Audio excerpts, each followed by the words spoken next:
들고 올라왔습니다. 자, 시간이 조금 많이 갔지만 그래도 우리가 말씀을 드려야 되겠죠? 할렐루야. 예. 자, 오늘 제목은 솔로몬의 실패라는 제목입니다. 여러분, 우리의 인생이 다 잘 되기를 원하지 않습니까? 어떤 사람이 제일 복받은 사람일까요? 시작도 좋고 과정도 좋고 끝도 좋은 사람, 그 사람이 가장 복받은 사람이 아닌가 싶습니다. 솔로몬은 시작이 좋았습니다. 하지만 끝이 좋지 않았습니다. 많은 사람들이 다 어떤 마음을 가지고 있습니까? 끝이 좋은 인생이 되기를 원합니다. 신앙생활도 마찬가지입니다. 시작은 좋았는데 끝이 좋지 않다면 불행한 성도라고 볼 수가 있겠습니다. 왜 솔로몬이 실패할 수밖에 없었는가? 오늘 말씀을 통해서 우리가 그것을 알 수 있게 됩니다. 솔로몬의 시작은 좋았습니다. 솔로몬은 어떤 사람이었습니까? 하나님을 사랑한 사람이었습니다. 3장 3절에 보면 솔로몬이 여호와를 사랑했다고 되어 있습니다. 사랑한다는 것은 무엇을 의미합니까? 마음이 하나님께 있다는 것입니다. 하나님을 생각하고 하나님을 찾았던 사람이 솔로몬입니다. 하나님께 마음과 정성을 들인 사람이죠. 솔로몬이 하나님을 사랑한다는 증거가 있습니다. 첫 번째는 바로 그가 기브온에 올라가서 하나님께 1천 번제를 드렸다는 것입니다. 1천 마리의 제물을 번제로 드렸다. 그만큼 하나님을 사랑한다는 증거라고 할 수 있겠습니다. 두 번째 증거는 뭡니까? 솔로몬이 하나님 앞에 매우 겸손했다는 것입니다. 진정한 사랑은 상대방에게 많은 것을 요구하지 않습니다. 하나님께서 솔로몬의 마음의 중심을 보시고 밤에 꿈에 나타나셔서 내가 네게 무엇을 줄고 너는 구하라, 이렇게 말씀하셨을 때 솔로몬은 매우 겸손하게 반응합니다. 종은 작은 아이라 출입할 줄을 알지 못합니다. 하나님의 백성은 큰 백성입니다. 누가 주의 이 많은 백성을 재판할 수 있겠습니까? 종에게 듣는 마음, 지혜로운 마음을 주셔서 주의 백성을 재판하여 선악을 분별하게 하옵소서. 얼마나 지혜롭습니까? 얼마나 겸손합니까? 얼마나 하나님을 사랑합니까? 이 마음을 하나님은 기뻐하셨습니다. 그래서 하나님께서 솔로몬의 중심을 보시고 뭐라고 얘기하십니까? 네게 지혜롭고 총명한 마음을 주겠다. 그런데 네 앞에도 너와 같은 자가 없을 것이고 네 뒤에도 너와 같은 자가 없을 것이다. 뿐만 아니라 네가 구하지 아니한 부귀와 영광도 너에게 주겠다. 내 평생의 왕들 중에 너와 같은 자가 없을 것이다. 이런 복을 받기가 쉽지 않죠. 여러분, 우리가 마음 중심에서 하나님을 사랑하는 마음을 가지고 있다면 하나님께서 우리의 중심을 보시고 우리에게 넘치도록 은혜를 주실 줄로 믿으시기를 바랍니다. 그런데 하나님이 이 말씀하면서 마지막에 당부의 말을 했어요. 그게 뭐냐면 네가 만일 네 아버지 다윗이 행함같이 내 길로 행하며 내 법도와 명령을 지키면 내가 또 네 날을 길게 하리라. 나의 말에 순종하라. 이것이 하나님께서 솔로몬에게 당부한 말씀이었습니다. 하나님은 어떤 분이십니까? 따라서 합시다. 하나님은 약속을 지키시는 분이다. 왜 우리가 하나님을 믿고 신뢰해야 합니까? 그분은 약속을 반드시 지키시기 때문입니다. 약속대로 하나님은 솔로몬에게 지혜를 주셨습니다. 4장 30절에 보니까 솔로몬의 지혜가 동쪽 모든 사람의 지혜와 애굽의 모든 지혜보다 뛰어났다고 그랬어요. 또 하나님께서는 솔로몬과 이스라엘을 부강하게 해주셨습니다. 4장 20절에 보니까 이스라엘 백성들이 인구가 많아지고 먹고 마시며 즐거워했다고 되어 있고 블레셋 사람의 땅에 이르기까지 그리고 애굽 지경에 미치기까지 모든 나라를 다스렸다고 했어요. 그리고 솔로몬이 사는 날 동안에 그 나라들이 조공을 바쳐 섬겼다, 이렇게 되어 있습니다. 뿐만 아니라 하나님께서 평화를 주셨죠. 그가 사방에 둘린 민족과 평화를 누렸으니 각기 포도나무와 무화과 나무 아래에서 평안히 살았더라. 솔로몬처럼 복을 받은 왕이 어디 있을까요? 우리가 솔로몬 왕의 삶을 보면서 야, 나도 솔로몬 같은 그런 복을 받고 싶다. 그런 생각이 들지 않습니까? 그래서 우리는 자녀들을 위해서 기도할 때 솔로몬과 같은 지혜를 달라고 우리 자녀를 위해서 기도합니다. 솔로몬 통치 기간 중 최대의 업적은 뭐니 해도 성전 건축이라고 할 수 있습니다. 솔로몬 통치 기록 가운데 가장 많은 분량을 성전 건축에 할애하고 있는 것을 보면 알 수가 있습니다. 성전을 건축한다는 것은 무엇을 의미합니까? 나는 하나님 중심의 삶을 살겠습니다. 하나님 말씀을 따라 살겠다는 믿음의 표현이라고 할 수 있습니다. 그런데요, 솔로몬이 성전 외부 건축이 끝났을 때 하나님이 임하셨습니다. 6장 11절 이하에서 하나님께서 뭐라고 얘기하냐면 또 순종하라고 얘기하십니다. 순종하라. 네가 만일 내 법도를 따르며 내 모든 계명을 지켜 그대로 행하면 내가 네 아버지 다윗에게 한 말을 네게 확실히 이룰 것이요. 왜 순종을 강조할까요? 그런 질문을 우리가 한번 던져볼 필요가 있습니다. 솔로몬이 성전을 건축하는데 대충 하지 않았습니다. 말씀을 보면 얼마나 정성을 다해서 성전을 건축했는지 우리가 잘 알 수가 있어요. 그리고 이 성전을 건축한 다음에 열왕기상 8장에 보면 솔로몬의 기도가 매우 길게 기록되었는데 그 기도가 얼마나 간절한지 모릅니다. 여러분, 기도하는 것을 들어보면 그 사람의 믿음을 알 수 있습니다.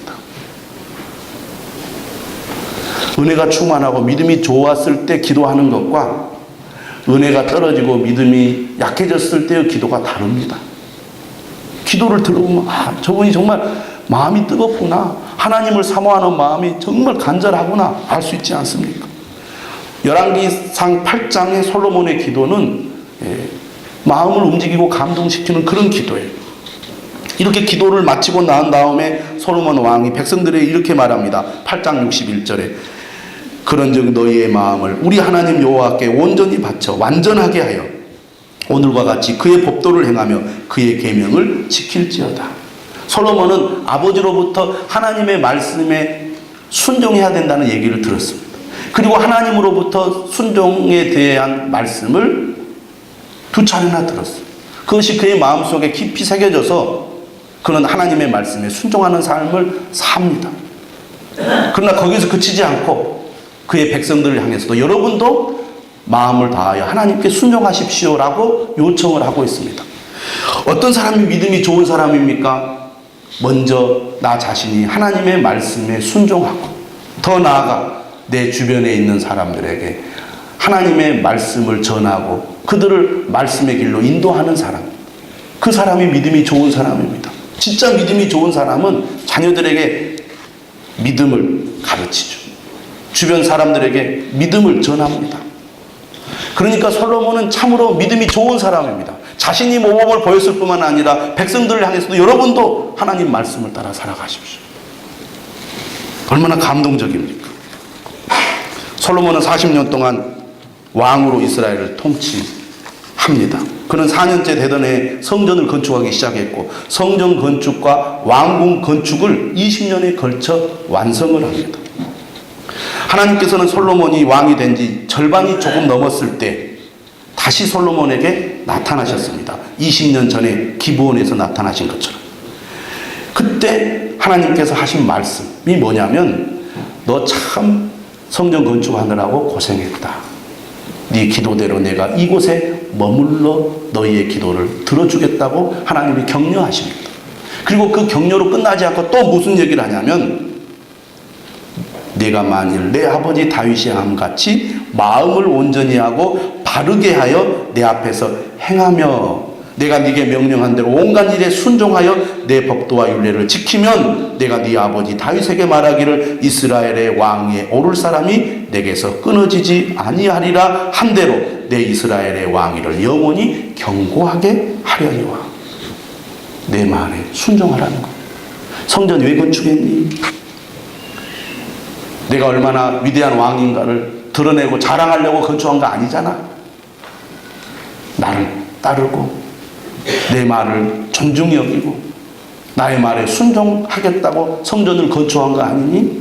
그 본래의 목적과 초심을 잃지 말아라. 솔로몬이 왕이 된 지 딱 절반이 지났을 때 하나님께서 그 말씀하십니다. 한마디로 말하면 하프타임 때 하나님께서 다시 솔로몬에게 강조를 한 거예요. 축구 경기를 하면 전반전이 있고 후반전이 있잖아요. 그 중간에 하프타임, 쉬는 시간이 있습니다. 전반전 경기를 아무리 잘했어도 후반 경기 못하면 지는 거예요. 그래서 감독은 이 하프타임 때 정신무장을 하도록, 또 지쳐있고 낙심해 있으면 격려를 하고 다시 마음을 일으켜 세워줍니다. 하나님께서 솔로몬 통치의 중간 지점에서 그 얘기를 하시는 거예요. 그때가 언제입니까? 솔로몬이 가장 최고의 전성기를 누리고 있을 때였습니다. 제일 잘 나갈 때. 너 잊지 마라. 내가 처음부터 너에게 강조했던 얘기. 정신 차려라. 지금까지 잘했어도 인생의 후반기에 또 내가 너에게 한 이 말을 잊어버리고 다른 길로 간다면 전반기에 잘했던 모든 수고와 업적이 다 물거품이 될 것이다. 그 얘기를 하고 있는 거예요. 그래서 하나님께서 20년 만에 나타나서 솔로몬에게 얘기했던 말은 격려의 말만 있었던 게 아니고 이전과 달리 도전과 경고의 말씀을 더 많이 했습니다. 만약에 너희들이 아주 돌아서서 나를 따르지 않고 나의 계명과 법도를 지키지 않고 다른 신을 섬긴다면 내가 그들에게 준 땅에서 끊어버릴 것이요, 내 이름을 위하여 내가 거룩하게 구별한 이 성전이라도 내 앞에서 던져버리겠다. 하나님 그렇게 말씀하고 있습니다. 이 말씀을 보면서 어떤 구절이 생각이 납니까? 고린도전서 10장 12절 말씀이 생각이 나요. 따라서 합시다. 그런즉 선줄로 생각하는 자는 넘어질까 조심하라. 신앙생활이 좀 소홀해지고 하나님에서 멀어지는 사람들이 많이 하는 레파토리가 있습니다. 내가 예전에 열심히 주님을 잘 섬겼다. 내가 얼마나 기도 많이 하고 얼마나 내가 주님 앞에 충성했는지 당신 아느냐. 솔로몬이 그런 거잖아요. 성전 건축, 왕궁 건축하면서 하나님을 위해서 엄청난 믿음을 보여줬잖아요. 근데 하나님, 야, 너 과거에 아무리 잘했어도 후반기 네 마지막 인생이 나와 관계가 없다면 앞에 잘한 거 다 소용없다. 지금 그 얘기를 하고 있는 겁니다. 왜 하나님께서는 처음부터 계속해서 순종을 강조하고 있을까요? 왜? 뭐 때문일까요? 사람은요, 순종하는 말 듣기를 싫어합니다. 순종하십시오. 거북스러워요. 또 이 시대에 더더욱 순종이란 말은 거부감을 주는 단어입니다. 그런데 하나님께서는 순종을 강조하세요. 왜 그럴까요? 여러분, 순종은 생명줄입니다. 따라서 합시다. 순종은 생명줄이다. 여러분, 우리는 하나님과 이어져 있어야 생명의 풍성함을 누릴 수 있습니다. 하나님과의 관계가 끊어지면 더 이상 우리에게도 풍성한 생명은 없는 것입니다. 하나님과 나를 있게 해주는 생명줄이 바로 순종이에요. 하나님은 말씀을 통해서 우리에게 은혜를 주시고 지혜를 주시고 힘을 주십니다. 그 은혜와 지혜와 힘을 우리가 어떻게 내 것으로 만들 수 있습니까? 하나님의 말씀에 순종할 때 하나님의 은혜와 지혜와 힘을 우리가 누리게 되기 때문입니다. 예수님께서도 뭐라고 말씀하셨습니까? 요한복음 15장 5절에서 나는 포도나무여 너희는 가지라. 그가 내 안에 내가 그 안에 거하면 사람이 열매를 많이 맺나니 나를 떠나서는 너희가 아무것도 할 수 없습니다. 어떻게 해서든지 하나님께 붙어 있어야 돼. 붙어 있다는 말은 그의 말씀을 우리가 허투루 듣지 않고 귀하게 여기고 존중하고 순종한다는 것입니다. 많은 사람들이 이렇게 얘기합니다. 하나님의 말씀이 이 시대는 안 맞는 것 같고 오늘 우리의 실생활에는 별로 도움이 되는 것 같지 않다. 교회 와서 설교를 들어도 지금 현재 내 삶과는 별로 관계가 없는 것 같다. 이렇게 말하는 분들이 많이 있습니다. 그러나 여러분, 하나님의 말씀을 곰곰이 듣고 묵상해 보십시오. 그리고 그것이 우리의 삶에 어떻게 적용이 될 수 있는지를 여러분 스스로 고민하셔야 됩니다. 그렇게 여러분들이 삶에 구체적으로 적용해 보면 하나님의 말씀은 여전히 우리의 생활에 꼭 필요한 말씀임을 경험하게 될 줄로 믿습니다. 이렇게 9장에서 하나님 다시 하프타임에 나타나셔가지고 하나님의 말씀에 순종할 것을 강조하셨습니다. 그런데 11장을 보시면 오늘 본문에 솔로몬은 실패하고 맙니다. 근데 그 사이에 10장이 있어요. 10장의 말씀을 보면 스바의 여왕이 솔로몬을 방문하는 이야기가 나옵니다. 솔로몬의 명성을 듣고 어려운 문제로 그를 시험하고자 예루살렘에 찾아오죠. 질문을 했더니 대답하지 못한 것이 하나도 없었어요. 감동을 받죠, 스바의 왕이. 그 밑에는 솔로몬의 부귀영화를 소개합니다. 세금으로 얻은 금의 양과 화려한 상하보좌와 무역과 조공으로 얻은 진기품들이 소개되고 있습니다. 뿐만 아니라 군사력도 막강했어요. 최고의 전성기 때 하나님이 나타나셔서 격려와 경고를 하셨는데 솔로몬은 이 하나님의 말씀을 귀 기울여 듣지 못했습니다. 왜 그랬을까요?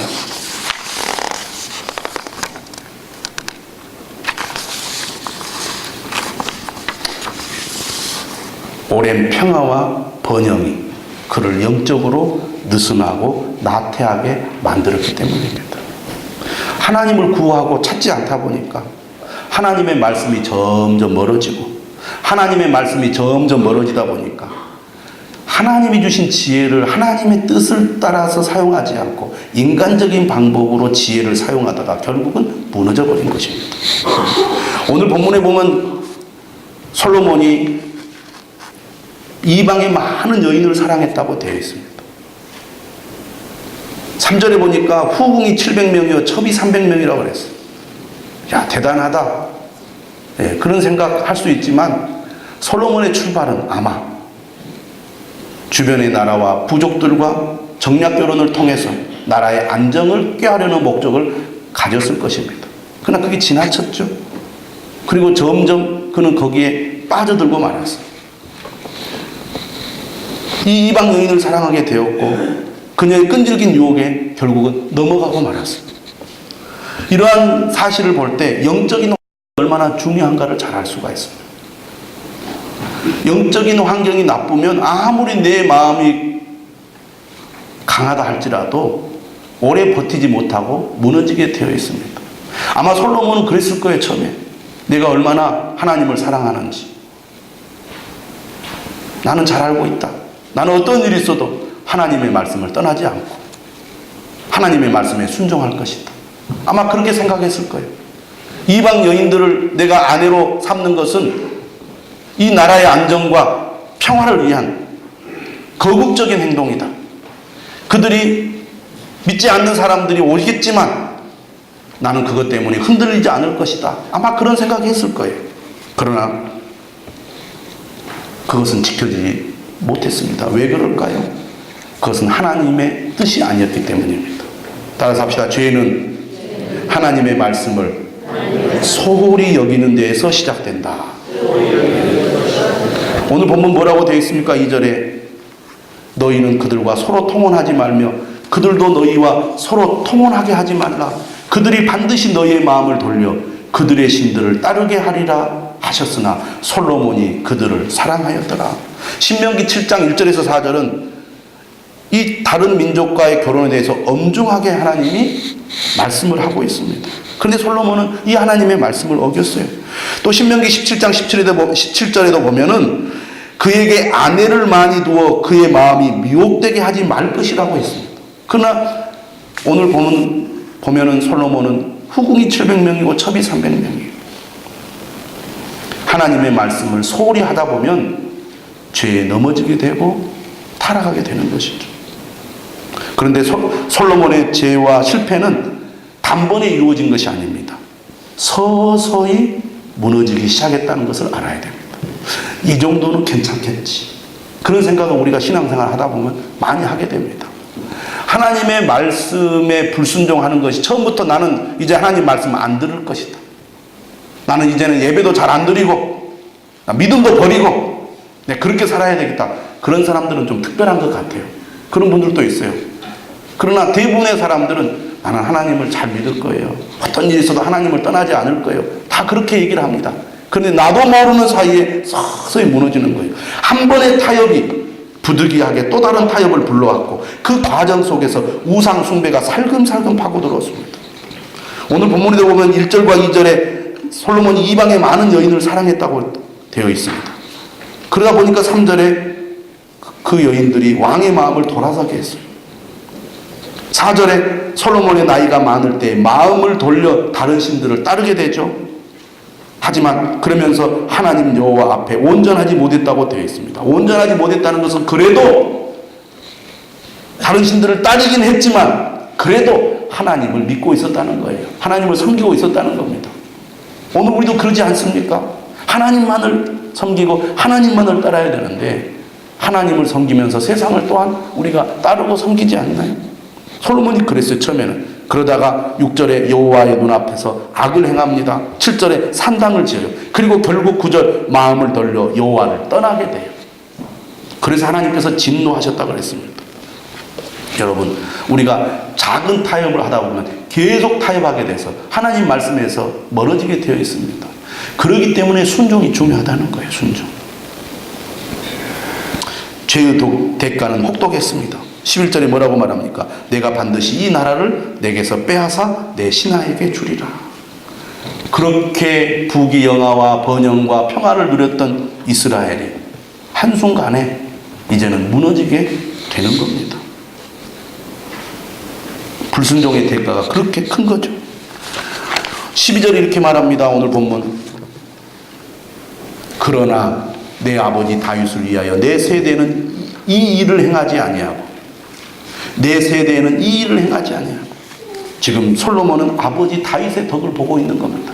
아버지의 믿음, 아버지의 순종으로 말미암아 솔로몬은 큰 죄를 짓고도 아버지 덕을 보고 있어요. 여러분, 우리가 정말 하나님 말씀에 순종하고 믿음의 길을 가면 그 복이 우리 자녀들에게 미친다는 것을 믿으시기를 바랍니다.